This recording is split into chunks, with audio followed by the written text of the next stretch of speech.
Gracias amigos, bienvenidos a EWTN Noticias, qué gusto que estén con nosotros. Soy Eddie Rodríguez Morel y estos son los titulares. Papa Francisco hizo un balance de su viaje pastoral a los países bálticos. El Santo Padre se pronunció sobre los escándalos de abusos sexuales en la Iglesia. El pontífice pide un gesto de fidelidad a los obispos chinos readmitidos en comunión eclesial.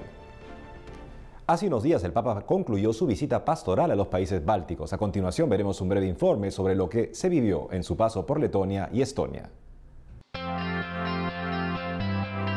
El lunes 24 de septiembre, el Papa Francisco arribó al Aeropuerto Internacional de Riga, donde fue recibido por el presidente de la República de Letonia, Raimondas Bejonis.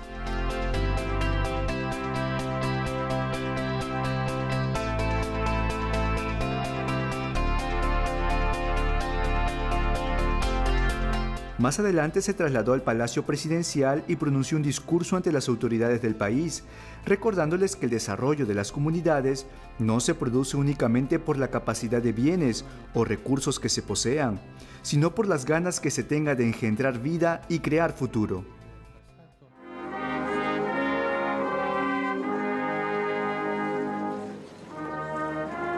Luego el Santo Padre ofreció una ofrenda floral y rezó ante el Monumento de la Libertad de Riga, obra que se construyó en 1935 para conmemorar la libertad de Letonia y rendir homenaje a los fallecidos durante la Guerra de Independencia.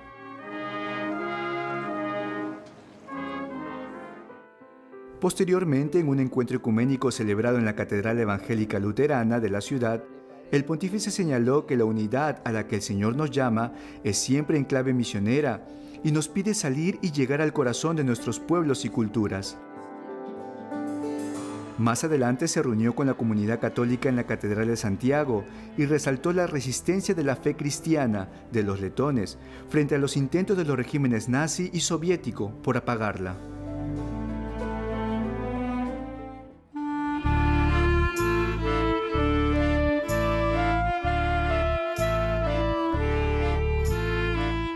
La visita del Santo Padre a Letonia concluyó con una celebración eucarística en el Santuario Internacional de la Madre de Dios, en Aglona. Allí el Santo Padre alentó a los fieles a no tener miedo de la ternura.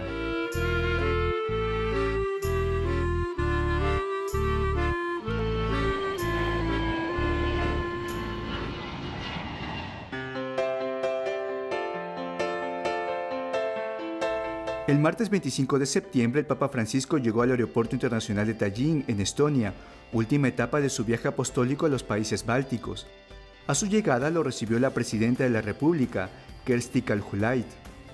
Una de las principales actividades que realizó el pontífice en el país fue un encuentro ecuménico con los jóvenes, a quienes les dijo que la Iglesia tiene la voluntad de llorar con ellos si están llorando, acompañar con palmas y la risa sus alegrías y ayudarlos a vivir el seguimiento del Señor.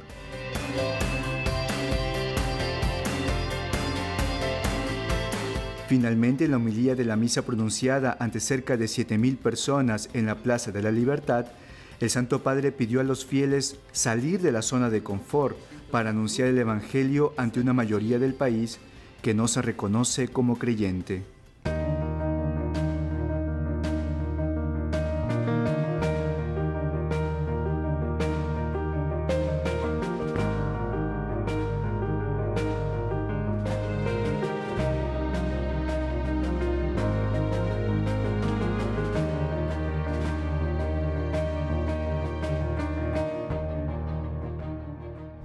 Y en la última audiencia general del miércoles, el Papa Francisco hizo balance de su reciente viaje apostólico a Lituania, Letonia y Estonia, con motivo del centenario de independencia de estos países bálticos. Escuchemos. Durante este viaje, con marcado carácter ecuménico, me encontré con muchas personas.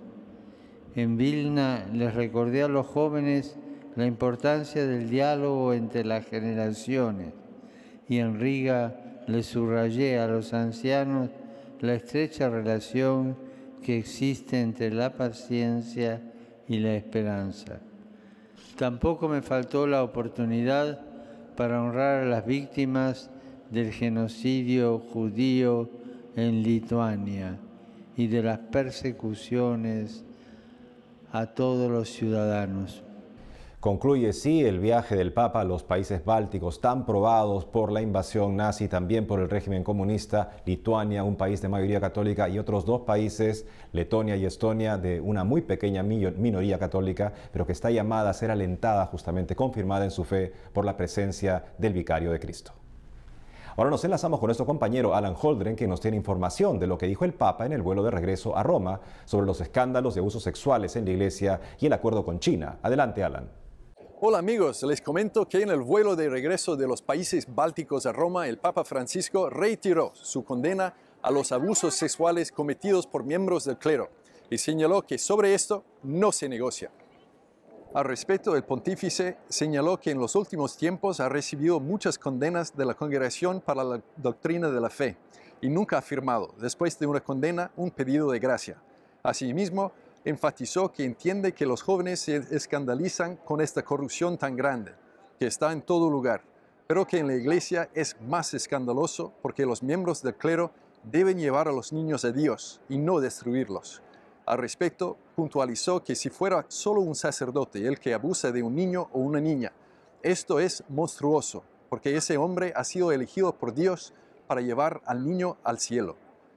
En otro momento mencionó los abusos sexuales cometidos por sacerdotes en Pensilvania, Estados Unidos, y aseguró que la Iglesia también ha trabajado para contrarrestar esta corrupción. Por otro lado, el Santo Padre afirmó en el avión que él es el último responsable del acuerdo provisional que el Vaticano firmó el 22 de septiembre con el gobierno de China sobre el nombramiento de los obispos. Sobre este tema, el Papa Francisco explicó que el acuerdo lo ha firmado él, y que todo este trabajo en el que han participado varios miembros de la Iglesia no es una improvisación, sino que es un camino, un verdadero camino. Con respecto a los obispos que no estaban en comunión con la Iglesia, el Papa dijo que han sido estudiados caso por caso. El pontífice destacó además que cuando se hace un acuerdo de paz o una negociación, las dos partes pierden algo. Esta es la ley. Pero resaltó que la cosa se hace en diálogo, y que los obispos en China los nombra Roma, los nombra el Papa. Finalmente expresó que se reza por los sufrimientos de algunos que no entienden esta situación y que tienen en sus espaldas muchos años de clandestinidad. Amigos, estos son algunos de los temas que habló el pontífice en la rueda de prensa durante el vuelo de regreso a Roma y que eran de interés para la prensa internacional y la Iglesia Universal. Desde la ciudad de Eterna, informó para EWTN Noticias, Alan Holdren. Adelante, estudios. Gracias, Alan, por la información. Y tocando justamente el tema del acuerdo provisional del Vaticano con China, un sacerdote misionero y experto en la Iglesia Católica en este país asiático hizo un análisis de los aspectos positivos y negativos de esta acción. El padre Bernardo Cervellera, editor de la agencia de noticias Asia News, un proyecto del Pontificio Instituto para las Misiones Extranjeras, analizó el acuerdo provisional que la Santa Sede y China han firmado el pasado 22 de septiembre y que ha generado diversas reacciones entre los católicos de todo el mundo. Según el sacerdote, este acuerdo es un inicio. Este acuerdo debería resolver la cuestión de unir a todos los obispos nombrados en China en comunión con el Papa, porque actualmente existe el riesgo de que se nombren 20 obispos y todos sean nombrados sin un mandato papal, lo que significa prácticamente que una parte de la Iglesia en China estará separada de la Santa Sede, una posibilidad de cisma.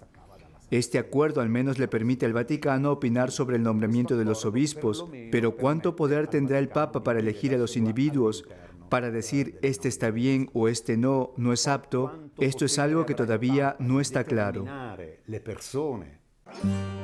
Tras señalar que el texto del acuerdo no fue hecho público y no lo será, el padre Cervellera indica que tener al Papa reconocido por las autoridades chinas para el nombramiento de obispos significa, al menos en el papel, el fin de la Iglesia independiente. A pesar de este aspecto positivo, el sacerdote se hace una serie de preguntas. ¿Qué va a pasar con los obispos que están bajo arresto domiciliario? ¿El obispo de Shanghái, por ejemplo? Otros obispos clandestinos que están bajo arresto domiciliario y no tienen libertad de movimiento, sacerdotes que están en prisión. ¿Qué pasa con los otros obispos que no son oficiales, quienes son reconocidos por el Vaticano, pero no son reconocidos por China? En este sentido, para el presbítero experto en el Vaticano, el acuerdo ha empezado desde una posición débil. Tuvo que comenzar un diálogo desde una posición débil, porque China es muy poderosa y por lo tanto dicta las reglas de estas conversaciones. El Vaticano intentó en el pasado pedir la liberación de los obispos, pero nunca lo logró. Trató de poner en la agenda el reconocimiento de los obispos clandestinos, pero nunca lo logró. Finalmente, el padre Cervellera asegura que el Papa Francisco espera que, con estas decisiones, comience un nuevo proceso que permita superar las heridas del pasado y conduzca a la plena comunión de todos los católicos chinos.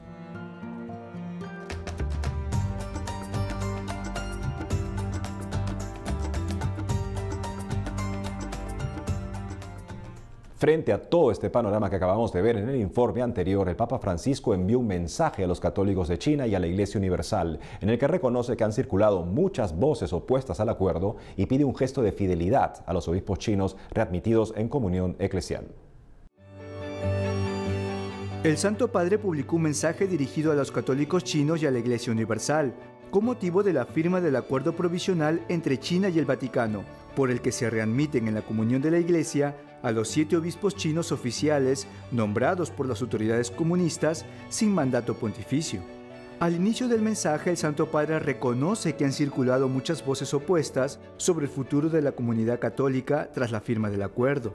No obstante, también recordó que se han generado expectativas y reflexiones positivas que están animadas por la esperanza de un futuro más sereno, a causa de un testimonio fecundo de la fe en el país asiático. Por lo tanto, según señaló el Santo Padre, después de haber examinado atentamente cada situación personal y escuchado distintos pareceres, decidió, en continuidad con las directrices de sus predecesores inmediatos, conceder la reconciliación y readmisión de los obispos chinos que no estaban en comunión con la Iglesia. En consecuencia, el sucesor de Pedro les pidió a estos prelados que manifiesten a través de gestos concretos y visibles la restablecida unidad con la sede apostólica y con las iglesias dispersas por el mundo, y que se mantengan fieles a pesar de las dificultades. Nos toca acompañar con nuestras oraciones este acuerdo entre la Santa Sede y China, de modo que se logre el objetivo que busca justamente la Iglesia, que toda la comunidad católica en China viva en plena comunión con la Iglesia Universal. Este acuerdo es un acuerdo revisable, así es que se podrán tomar las medidas necesarias para asegurar que este objetivo, que es el objetivo principal, la plena comunión de los católicos en China con la Iglesia Universal, se llegue a cumplir adecuadamente. Amigos, tenemos que hacer una pausa, pero al volver, Iglesia en Alemania pide perdón a víctimas ante escándalo de abuso sexual. Tendremos una entrevista con el arzobispo emérito de Puerto Viejo, en Ecuador, quien ha decidido ingresar a un monasterio trapense. Ya retornamos con más información en EWTN Noticias.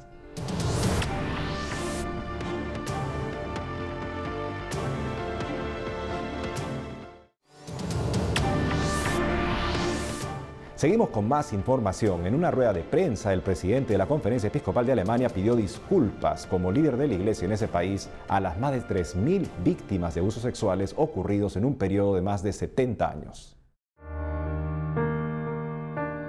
El presidente de la Conferencia Episcopal Alemana, Cardenal Reinhard Marx, se disculpó hace unos días por el abuso sexual de casi 3.000 niños en un periodo de aproximadamente 70 años, por miembros del clero en este país.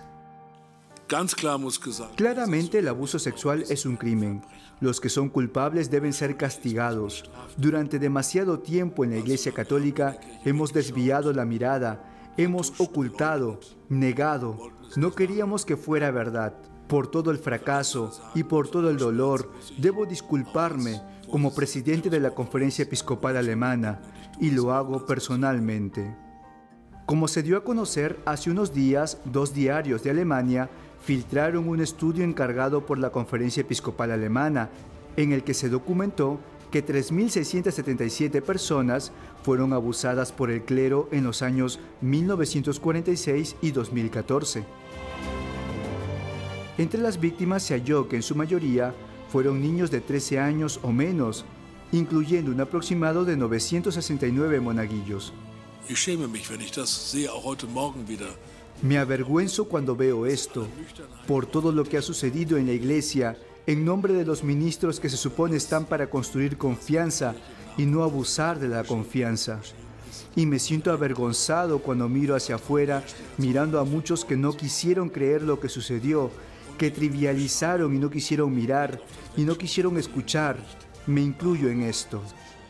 Finalmente, el cardenal Marx pidió en su pronunciamiento que se escuche urgentemente a todos aquellos que han sido afectados y afirmó que se tienen que asumir las responsabilidades.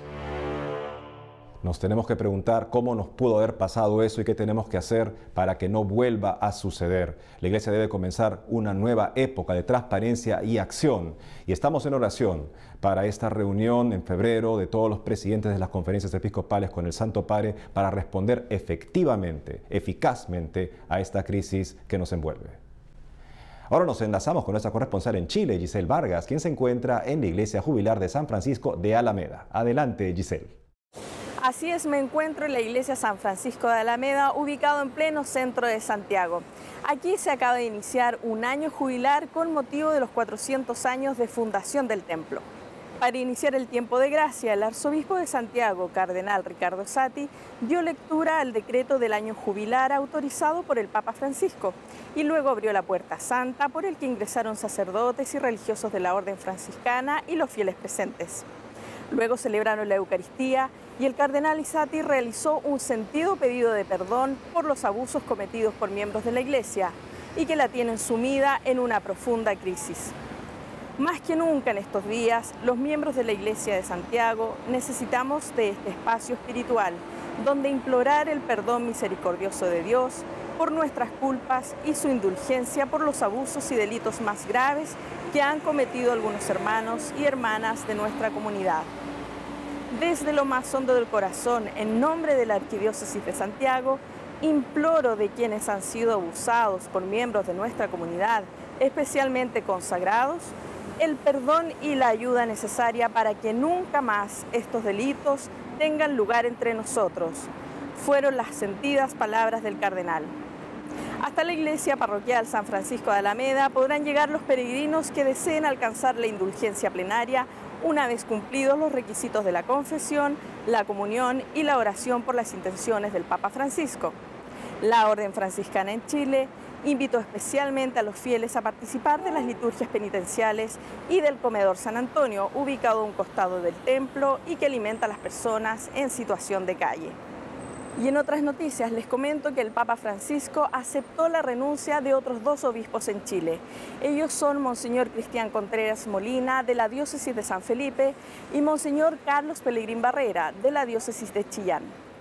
Los cambios se suman a otros 5 ya realizados en el país, luego de que los 34 obispos chilenos pusieron sus cargos a disposición al término de la reunión que tuvieron con el Papa Francisco en Roma para tratar los casos de abusos sexuales en el país. Mientras se espera la designación de los sucesores de las diócesis, el Santo Padre designó como administrador apostólico de Chillán al padre Sergio Pérez de Arce Arriagada, que se desempeñaba como receptor de denuncias de abusos en la provincia chilena de los Sagrados Corazones, y al padre Jaime Ortiz de Lascano Piquer en la diócesis de San Felipe, que fue vicario judicial del Arzobispado de Santiago. Y yo me despido de ustedes hasta un nuevo encuentro. Gracias, Giselle. Y en otras noticias, la hermana María Guadalupe Rodrigo ha publicado recientemente un libro sobre sus experiencias de fe en Medio Oriente. La hermana María Guadalupe Rodrigo ha publicado un libro titulado Volverán las Palomas, en el que relata su experiencia como misionera en Medio Oriente. En declaraciones a Así Prensa, la religiosa contó que espera que el libro sea una forma concreta para difundir el testimonio y las historias que le dejó tanta gente, y también aquello que le tocó vivir durante los 19 años que pasó en Medio Oriente entre la persecución y la guerra.